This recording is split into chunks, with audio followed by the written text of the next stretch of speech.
Good morning, Mr. White. How are you? Good morning, Mrs. Angel. I'm very, very well. How are you? Pumped to be here. Pumped. So much to talk about. Pumped. It has been quite the week at work and around the world. It has. How about you? Yeah, ditto. Lots going on. Lots to talk about. What are we going to talk about today? Well, let's kick off with last week. We said we had some fun things happening at work. Yes. I had my Teach the Parent, and you had your Subject selection evening. Kick us off. Tell us all about subject selections. How'd it go?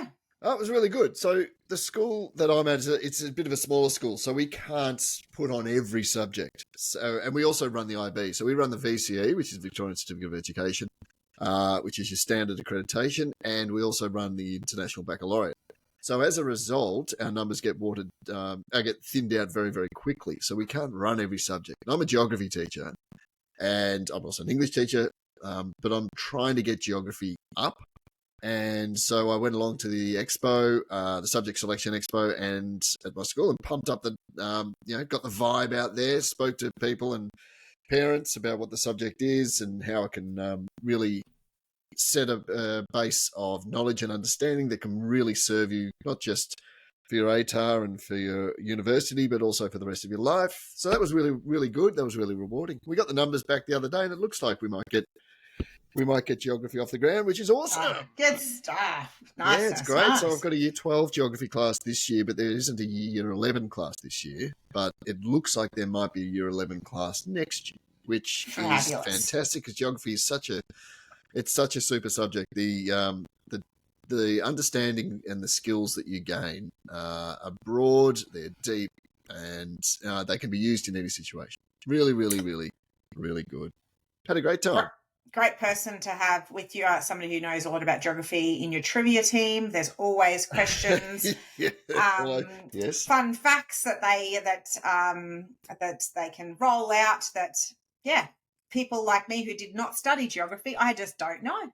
I don't know. But the interest in the changing in the climate and is absolutely very topical, very important, and we need people to really understand what's happening in our world. So good stuff. Yep. Choose really a subject, peoples. Choose a subject. Really important to be able to read and interpret data for yourself because the media often get it wrong. Yeah. And it's really important to be able to tell exactly what the data is showing, but also importantly, what the data does not show. Yep. Which is, what the data do not show, which is something that the media often gets incorrect. But you had your Teach the Parents evening. How did that go? It was great. It is such a great night, and it's a real point of difference for us because our parents come along, and then we take them up into the building, and they kind of have the student experience. So we're teaching them using the direct instruction, using the explicit instruction, using all of our motivating techniques, all of our positive affirmations and transitions and all of those things. And it was good fun. The parents were blown away just at how hard their students are working. Sure. How much we switch their brains on all day and how much work they actually have to do. And they were, the parents were only up there for an hour, but we got a lot done in an hour. But the best part for my teachers was at the end of every day, we do a positive checkout with our students, which only goes for 3 minutes. Yeah. And we always ask them a positively framed question for them to reflect on the day. They have to verbalize their answer. And we've told our parents we want them to ask what was a positive checkout question when they get home, and then kind of start a conversation about the good things that have happened to school and kind of get into that positive psychology that school's a great place. We love going and we want to go back the next day. Awesome. And so we did this positive checkout, but the question was, what has been the biggest difference you've seen in your child since coming to MSA? And they were given a bit of time to jot down their answers and then share with the people around them, and then given the opportunity to share in front of the group, and everybody wanted to share. Yep. Exactly. And it was just absolutely beautiful. Like the stories and the connections that parents made with those stories, and most importantly for my amazing teachers, getting to hear the product of out of the mouths of the parents the product of what is happening because of the teachers' hard work. So fabulous evening. Recommend anybody out there, if you wanted to change things up with how you connect with your community, Teach the Parent is a whole lot of fun. A little terrifying in the first year, but it gets easier and easier every year.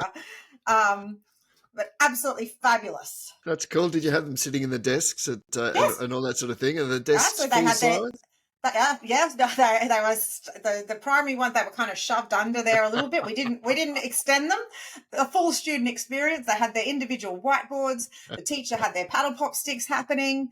It was there was a lot of verbal rehearsal that they were doing, having to say their answers out loud on cue. It was absolutely fantastic. Spectacular. Yeah, I love good fun. That. Oh, it's great. So I have been excited to share with you my recent productivity hack. But we have been talking recently about this, how to master daily productivity in the very busy life of a teacher. And the last couple of weeks, we've talked about the strategies for the night before, then the morning of, and then we talked last week about the throughout the day with the task batching and the Pomodoro technique and the Kanban board. This week, we're looking at the end of day review. So closing out the day. And I have to say, upon looking at this, I don't really do this very much. So it's something for me to consider. So the end of day review is spend the last 15 minutes of your workday reviewing what you've accomplished. Actually, I do this, updating your task list and setting priorities for the following day. I think I probably unconsciously do that. They say 79% of workers agree that they do not believe they are productive for a complete 8-hour workday. Very hard to be productive for every single second of the time. Yeah, it is. And then the other thing for the end of day suggestion is productivity journaling. So once again, as part of the end of day review, at the end of the day, jot down what you accomplished, what challenges you faced, and how you can improve. Use this reflection to plan for the next day. I guess really considering what Benjamin Franklin's fabulous quote, which is lost time is never found again. Yep. Which is very true. And that reflection is very, very important, because otherwise you're doomed to just repeat your mistakes over and over and over again. Yeah. So that reflection on what you've done, what worked, and what you might do a bit differently next time, I think is time well spent. Very true, very true. And even time reflection, if you've had a bad day, at the end of a bad day, taking that 10, 15 minutes to go, right, what worked well today? What didn't? What could I do? What's one small step that I could do to have for whatever the big event was, for what can I control that I could change the next day? Then we're constantly moving onwards and upwards. Every single day can't be a fantastic day, but we can always need to be finding some joy in each bit. Yeah. It might not be your day, but it could be your moment. Yeah, absolutely. Oh, I like it, Mr. White. I like it. So I've done this thing, right? And it's causing quite a stir at work. I bought a caboodle. A what? Thank you for asking. Did you say what? Yeah, what indeed? A cavoodle? No, not a cavoodle. I have been talking about getting a cavoodle to put in my caboodle, but we're not allowed to have dogs in the school. So a caboodle is like a desk on wheels. It's a lectern, but a little bit more space that I can move around the school. And I can take my desk and I can work anywhere. So I've been working this week 2 to 3 hours a day, standing up in the hallway near the toilets. A little bit creepy. Some might say I've been getting a lot of feedback from the kids, a lot of feedback from the staff. People tip waiters a lot of money not to be situated near the toilets. And what are you doing? This is why I don't sit up the back in an airplane as well. Well, you're voluntarily standing there. I am standing there, and there's a lot of double takes. The best thing is there's so many conversations with kids and beautiful moments with kids. Obviously, cool. I'm also seeing a lot of stuff. I'm seeing which students are using the toilets constantly. So I've been able to have a few phone calls with parents. Do they have a medical issue, or are we avoiding work at the moment? We walk through our hallways. We say mindfully with pace and purpose. And it's a very kind of crowded little school. And so we have to stay off to the left. So we've got some protocols around how we walk through the school. So I'm out and about. I can give that feedback in the moment, but I can also have these great connections with kids. And like some of the kids, particularly, well, actually, there's a couple of the middle and senior kids who are really enjoying calling me a creeper because I'm just hanging out near the toilets, which is great. So. It's good chat. It's good chat. I appreciate it. Thank you, Lily, for all of the feedback today. I've had a couple of kids saying really worried about my health, actually. They're saying, are you still here? Gee, your feet must be hurting standing up for so long. What, obviously, because I'm 90 years old and they haven't seen me stand for this longer period of time, which is great. Thank you also, Declan, for caring about me so much. On your deck. Yes. But also, because I've just been out and about, it's actually led me to my magical moment of the week because I've just been there. And so kids have just been saying a whole lot of stuff to me. So this particular moment was when one of the students came past and he kind of double taked and then he came back and then he was like, oh, am I going to do it? I'm going to do it. Mrs. Angel, do you know what skivity means? And I said, this is my moment. I said, oh, of course I do. I know. What I know is I know that this school ain't Skivity, Ohio. Well, Mr. White, I can tell you in that moment, I became a god to that kid. I nailed it. I wasn't sure how the delivery had been, but it turns out all of the courses that I've been taking recently with the TikTok teacher, Mr. Lindsay, yes. Who's been breaking down the middle school lingo for us, has really been paying off in that moment. So you can use it if you want. Ohio means. Oh, well, hey, thank you. Great segue. We didn't even work that one out. Let me tell you what that means. Why are kids saying it? Mr. Lindsay here, back to define all the things that your middle schoolers are saying. We know what skivity means, we know what Ohio means, we know what Riz means, but what does it mean when they're all together? Skivity means something bad. Ohio is something cringy. Riz means your ability to flirt. So when we put them all together, skivity, Ohio, Riz, it just basically means that your Riz, your ability to flirt, your charisma is trash. Or to draw on another term, dog water. If someone's trying to get a girl's number and they fail, their friends will say, skivity, Ohio, Riz, bruh. So to say that somebody's a Risley Bear is the greatest form of flattery for middle schoolers. But to say if somebody has skivity, Ohio, Riz is the greatest form of insult. So parents, teachers, if your students say that you have skivity, Ohio, Riz, it means they think you have no game. Like if somebody's trying to get... That's good to know. Yeah, you're welcome. Yeah, you're welcome. And can we just pause for a moment and note that I just got the technology right and you actually were able to listen to that? Very good. Yes, very good. The girl's learning. The girl is learning. You are a Risley Bear. So next week I'm going to try to get Skivity Ohio Riz into the conversation with that other kid, with the same kid who I had the conversation. I'm just going to one word at a time, just building my vocab, and just treading water with the middle schoolers of the 2024s. Yes. All right, tell me, do you have? I know you have it. Let's do a wisecrack. All right. Whitey's weekly wisecracks. What do you got, Mr. White? We're talking about music, and I was sort of talking to a few students about what instruments they play and what sort of bands they play in and that sort of stuff, and they eventually asked me if I played in a band, and I remembered my days very long ago where I used to play the saxophone, and I told them yes, I was in a band. We were called Blanket, and we were a cover band. I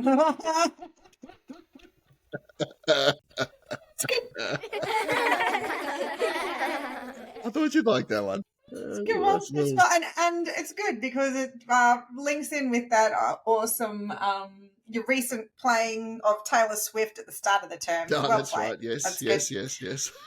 That's good. That's good. I got a teaching tale for you because Awesome. we've got an awesome one that's been sent in. Teaching tales. Dun, dun, dun. I can connect with this teacher. She said that she has made the difficult decision that she has decided that she's going to let her hair grow out and she's going to let her grey hair grow. And she's at that awkward stage where it's kind of half and half.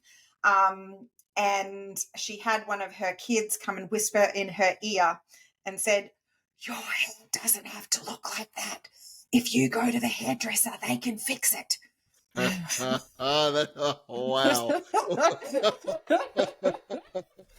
Wow. Oh, nothing stings. I just wanted the earth to just eat you up at that point. That's Oh, it hurts, but they were being so kind, though. It's yeah. Yes. That's certainly a backhanded comment. It's you appreciate the effort, but wow. Thanks for the feedback. That feedback came in thick and fast. I like the fact it was whispered too. It's fantastic. Yeah, she was trying to be really on the lowdown, apparently. Gotta love it. Oh wow. Let's bring it home with some Olympic chat, hey? How good are the Olympics at the moment? I mean, obviously from an Aussie perspective, we are shooting the lights out. And I just saw a graphic not long ago. Do you know we have a gold medal per 1.4 million of our population? Just think about that for a second. How many people live in Brisbane? Oh gosh, I don't play say what. Sorry, I don't know. Okay. I don't know numbers. Let's say Melbourne's got about 4.5. That's 3 gold medals just charting around Melbourne, bouncing around and a bit of change as well. Just amazing. Yeah, and super cool. To put it into context, they put up the US and China, who are coming first and second, and that was like 18, 20 million per gold medal. There you go. We're rocking 1.4. That is very impressive. There is nothing like an Australian to be able to turn a stat into something. Being fifth on a medal tally to turn that into per capita. We love it. We love it. It's great. But it's better than the Yanks are doing and just going by total medals rather than the gold. What is that? I'm loving the photos. The Aussie on the getting the gold medal and the Americans on silver and bronze, and people saying, "Oh, here we go." Obviously the Americans have outscored us 2 medals to 1 again. Oh, it's so feisty. Like it's the right time of year. I'm such a competitive person, so I love the chat. It's great. I love we're a very competitive household. Is the Angel household, and had some great chat with my son around the dinner table just tonight. Actually, we were watching a rerun of the young Aussie skateboarder, 14 years old, who won gold medal, obviously, and Zave's about to turn 14 in September, actually. And so we sat there, and I'm like, "She's 14," and he's like, "Yeah, she's 14." I was like, "She's 14," and he's like, "Yeah, she's 14." I'm like, "You're nearly 14," and he said, "Yeah, what am I even doing with my life?" Like, but then he did go on to tell me that actually there was the youngest Olympian is an 11-year-old Chinese girl who was also in the skateboarding. And so he's working out that she was probably in grade 5 at her school and saying, "Hey guys, I'm really sorry. I can't play handball at lunch today because I'm going to the Olympics," which is very, very, very cool. That's insane, isn't it? Yeah. I remember many years ago, sidebar, I was sitting in my English class on a Friday afternoon, and one of the guys in my class was about to make his AFL debut, which was pretty cool. And he was going to go and play on the MCG against Gary Ablett Sr. He lined up against Gary Ablett Sr. Obviously, this is going back into the into the mid-90s. And if you don't follow footy, you won't know what I'm talking about. But that's like one of the greatest players ever to play. Ever. And the guy that I was sitting next to in English was about to go run onto the MCG and debut. And he's in English in the afternoon on a Friday. That is so Crazy. cool. I've got to just finish off my classes before I head over. Yeah, that's right. Yeah, it's got to finish reading To Kill a Mockingbird before I head over and play against the greatest player ever to have played. Yeah, actually, you've got a detention after school. Did you do your homework? You might miss the game, mate. So, jeez, I have to call the coach. Oh, yep, that's so cool, and crazy. I think it's just so exciting that that in 8 years' time the Olympics are coming to Australia, and so it's cool that me sitting there having that conversation with my son, who's loves as an athlete, and so it's maybe this is going to spark so many future Olympians. Of course, this is going to spark this Olympics right now is going to spark the next wave. Absolutely, so super exciting. What has he chosen? He needs to choose a sport and focus in, your boy. He really needs to focus. Is there another sport that is going to be starting up, or is he just going to be basketball? Or no, well, there is talk of the trail running coming to the Olympics.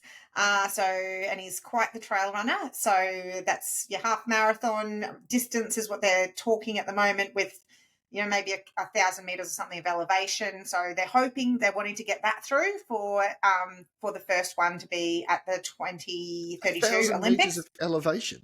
Yeah, just a little Sunday stroll. So he loves that stuff, competing against the adults at the moment. So if that one was to come in, I reckon that'd be his best shot, I reckon. But who knows what the next sports are going to be in, like skateboarding. I was a bit unsure about it. Obviously, Australia has won both the gold medals, so I'm really on board now. Definitely be there. Yeah, it's such an interesting. It is. It is like gymnastics. So I feel like you can compare it to gymnastics. Certain there's different levels of difficulty and different tricks. If you can pull them off, then they're going to score higher. So you can definitely. It makes sense. And I know nothing about it. I don't understand what they're talking about.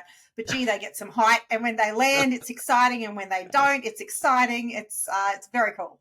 I'm completely a non-skateboarder, so I have no idea about... I think I know what an ollie is and a kick flip or flip kick or whatever they're called. But what about... There are some other crazy sports. What about the climbing? I'm loving the climbing.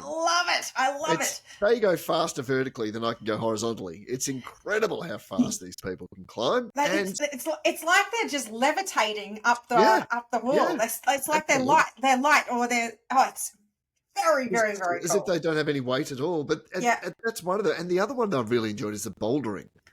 And the cool thing about bouldering, you might not have seen it, is they don't know exactly what the configuration of the climb looks like.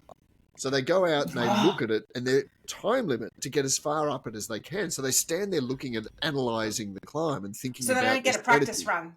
They don't get a practice run. They don't even know what the configuration of the climb is. And then so they have to think about it. Do they get to watch the other people do it? No. Oh, good. So they're okay. Good. So they're not all. They all just get to have they're looking at it to work out what they're going to do. But it's not like the last person is advantaged because they watched everyone else. That's awesome. Yeah, they go into isolation and then they come out and they climb and they go back into isolation because I think there are 4 from every 4 different ones, and they come out and do that. It's such a cool sport, and we have got breakdancing to look forward to as well.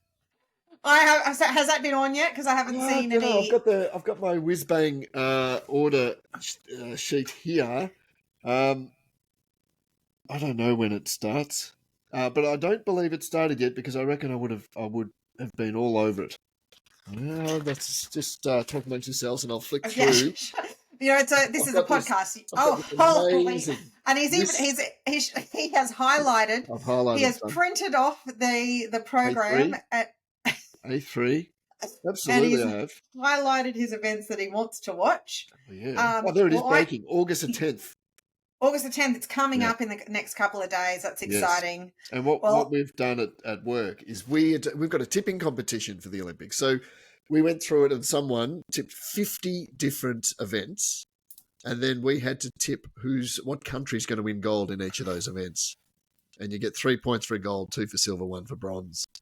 And I've gone with the Lithuanian girl, for the For breakdancing? Yep. She looks pretty sharp to me. Yeah. What was the form guide that you did you get a form guide? I had to go back to the world champions. I don't know. I don't know how I picked that. But I'm winning, so whatever I'm doing is working. It's working well, and It's he's pretty good. He's pretty good on the horses, so I'm not surprised that you're winning this tipping. The man does like sport. He doesn't mind bet and does pretty well.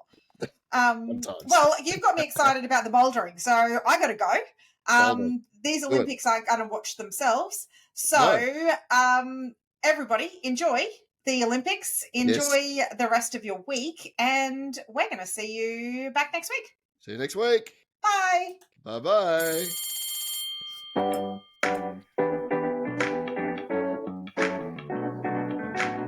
Powered by Riverside.